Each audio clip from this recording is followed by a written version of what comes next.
The Sound Off Podcast. The podcast about broadcast with Matt Kundle. Starts now.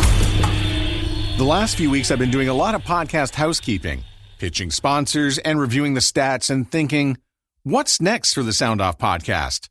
As it turns out, it's going to be more of the same, which is a good thing.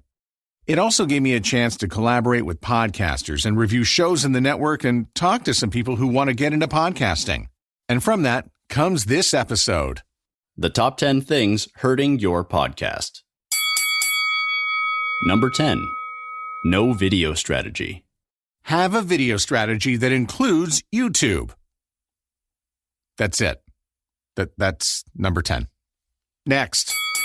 Number 9, you are impatient. Did you know that it takes 3 years to build an audience?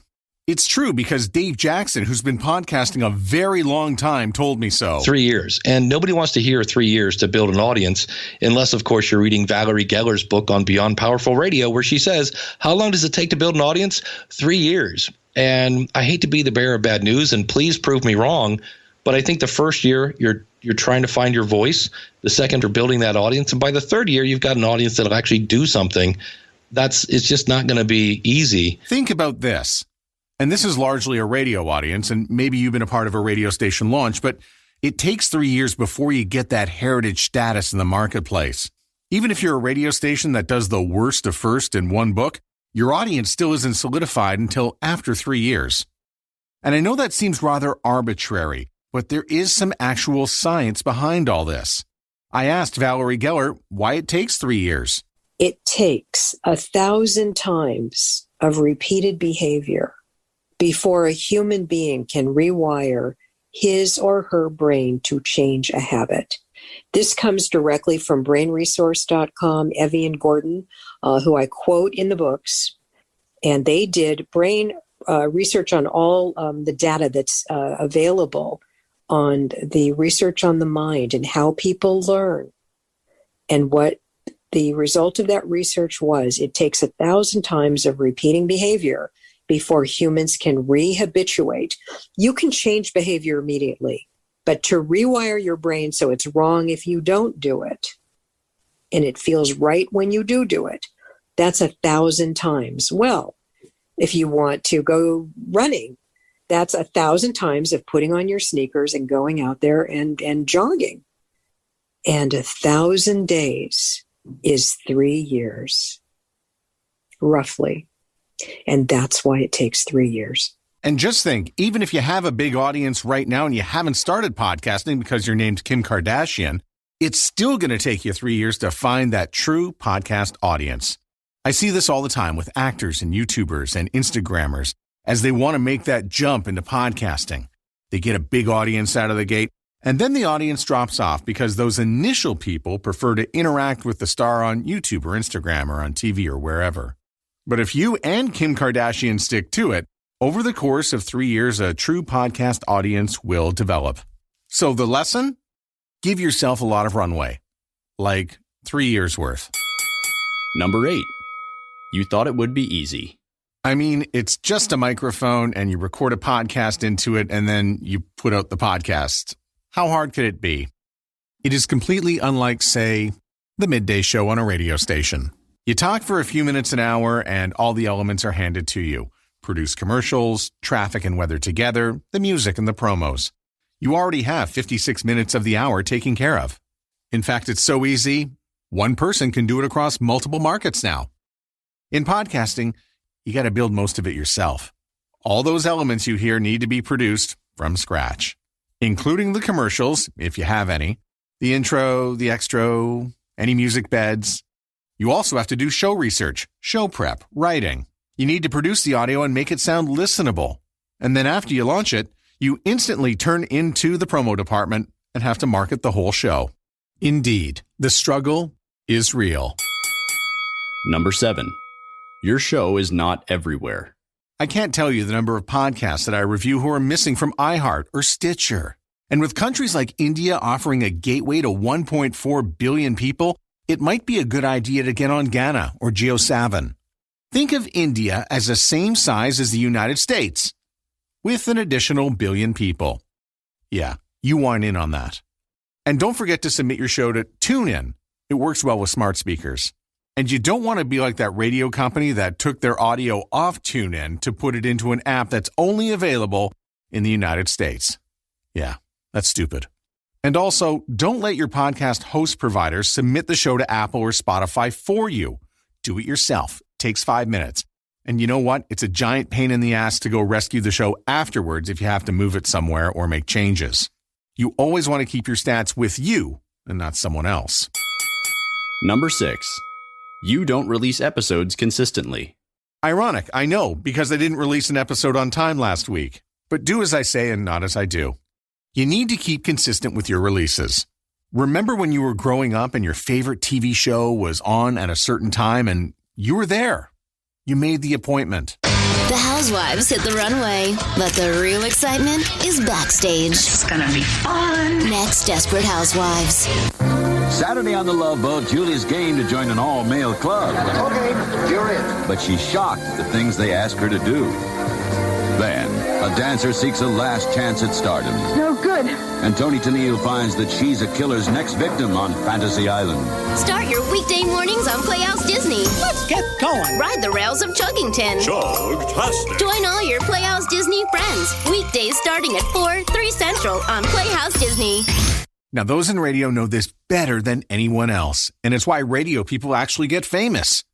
They're reliable. They're on time. They're there. What radio and TV people are doing is creating the consistency that allows listeners to get in the habit of consuming their media. So if you think you're going to just release podcast episodes whenever you want and expect people to download it when you want them to, that's not happening.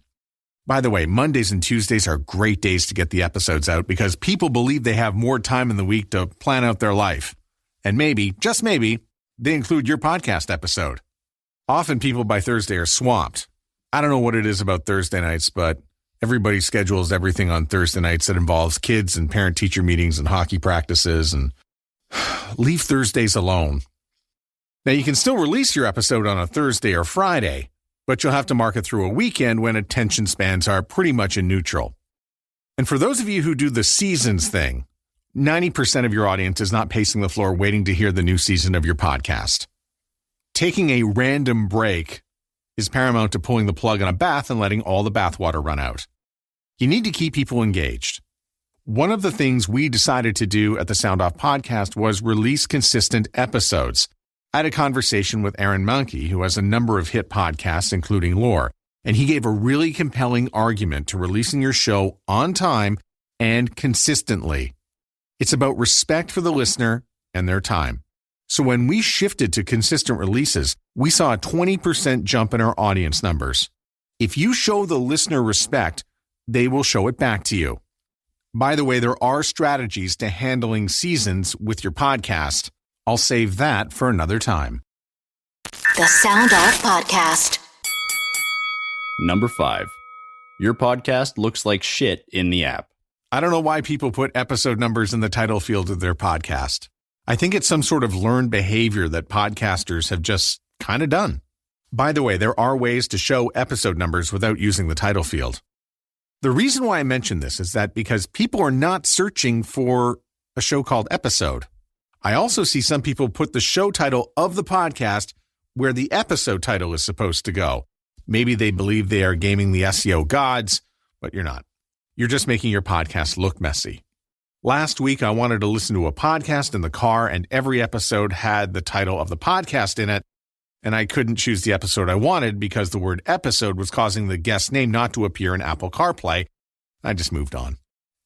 Take advantage of using episode artwork. The big players are all beginning to incorporate it into their apps. If you have a podcast that's about people, put people in the artwork. Get yourself a Canva account for free and take 5 minutes to do some nice episode artwork. And let's also meet All Caps Podcast Guy.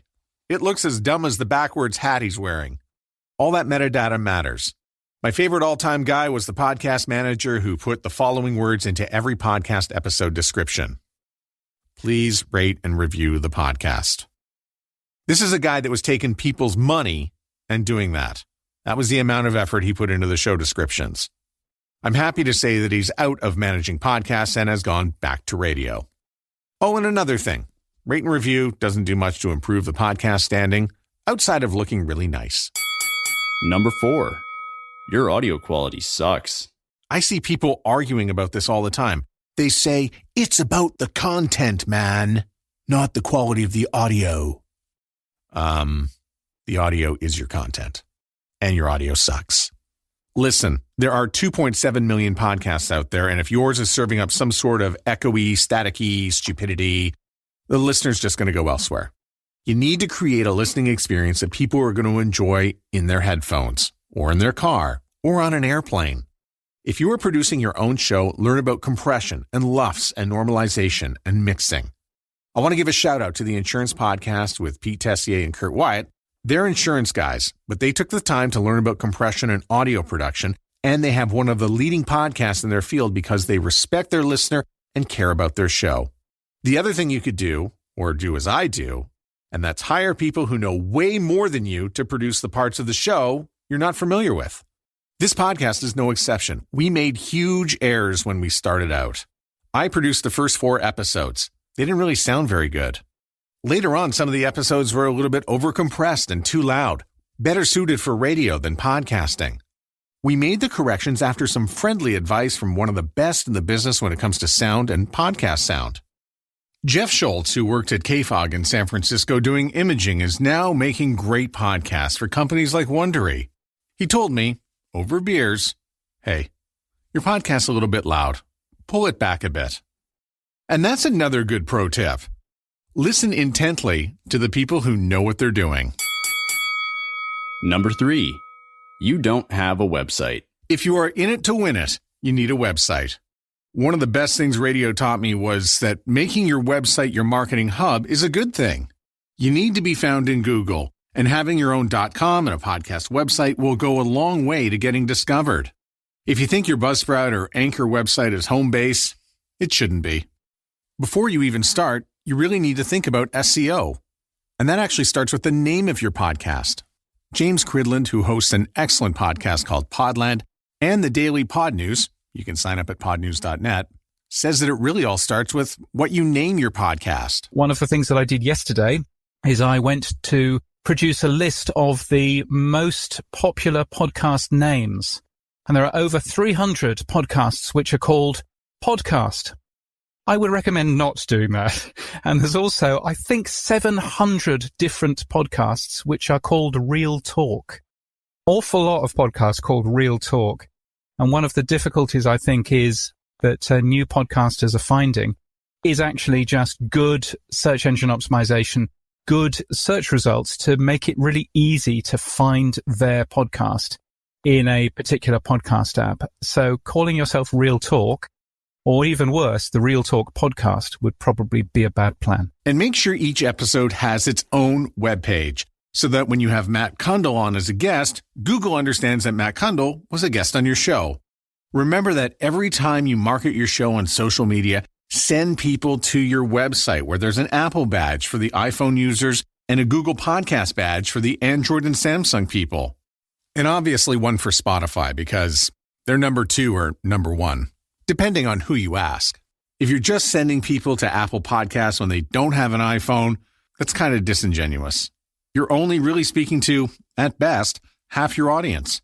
By the way, Apple, not as popular in Europe. I do have one exception to this, and if you follow the Sound Off Podcast on Instagram, you'll see it. Instagram Stories is a great way to get listeners one click away from your show on Spotify. The less clicks to get them to the content, the better.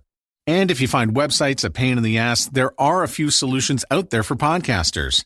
Our network uses Podpage. I think it looks really nice, and you can see it for yourself at soundoff.network. Number 2. You don't market your show very well. Or at all. Do you know who your audience is? Or where they are? Do you just put out a few social media posts for every episode and then think you're all done? Well, that might be the problem. Think of your podcast episode as items in your fridge. Is it something that goes stale after 24 hours, 72 hours, a week, a month, a year, 2 years? Okay, I don't know anything in my fridge that makes it that long, But I know many of my podcast episodes that I've recorded from 2 and 3 years ago are still getting regular downloads because people are discovering them through search, and I can market them with the same vigor as if it came out last week. I have the stats, and new people are discovering the Sound Off podcast all the time. Now, not everybody listens to every episode every week, and I think that's a bad assumption that a lot of podcasters make. Our biggest episode is the one we did with Tom Likas, and he's got a big audience who are constantly looking for him on Google. The episode I did with Tara Sands is excellent advice for anybody who aspires to be a character voice in anime. It's not like that advice is going to radically change over the next 5 years. Both the episodes with Sherry Lynch contain valuable information on becoming your own radio startup. We recorded one in 2021, but we also recorded one back in 2017. The information in both is valuable. Steve Reynolds talked about coaching talent, and many of those strategies haven't changed over the course of a few years. And so the same way a radio station music director is going to program Led Zeppelin on the station today, I'm going to do the same for many of my episodes. In fact, a recent article in Pod News suggests that 47% of all podcast downloads were older episodes. So tell people about your older episodes. That means tweet them, put them on Instagram stories, Facebook, LinkedIn, and a newsletter. If you're into TikTok, do that too. And it also matters how you market. Maybe it's audiograms or social media posts. And it doesn't have to be a lot, but it should be consistent. And you want to hear something crazy? I'm certain that some people just know and follow the show through social media, but haven't listened to a single episode. I never watched Roseanne, but I knew all the characters and knew what the show was about. Marketing really isn't about doing social media post homework. It's just about being involved. Number 1. Your show is boring. I remember when I first started podcasting, I could hear the words of Valerie Geller echoing in the studio. Tell the truth, make it matter, never be boring. That's it. That is absolutely it. And the same goes for podcasting. Those principles still apply. Anything that you record, you can make better. And over the years, I'm certain that my live media game has deteriorated. I only do live things for the YouTube channel once in a while, but being able to produce and especially edit has been invaluable. And for those of you who do YouTube live podcasts, have you ever considered editing and producing around that live audio to make a better audio experience for podcast listening? I know time is money, but every download counts. And I did that a few weeks ago on another podcast, which I've highlighted in the show notes of this episode if you want to hear the difference. It's about respecting the listener and not wasting their time. You really only have one competitor in podcast, and that's your listener's time. So respect it. That's all for now. If you'd like to become part of the Sound Off Podcast Network or the Dean Blundell Network, hit me up. We only offer 3-year contracts. My thanks to Aiden Glassy, who is interning with the company. He provided the voiceover parts in the show. Hey, Matt, am I getting paid for the voice work on the show? Aiden, this is a podcast about broadcast. So yes, you do get paid. See Steve in sales and he'll set you up with some Applebee's gift certificates. Cool. Hey, thanks. The Sound Off Podcast is written and hosted by Matt Kundle. Produced by Evan Serminski. Social media by Courtney Krebsbach. Another great creation from the Sound Off Media Company. There's always more at soundoffpodcast.com.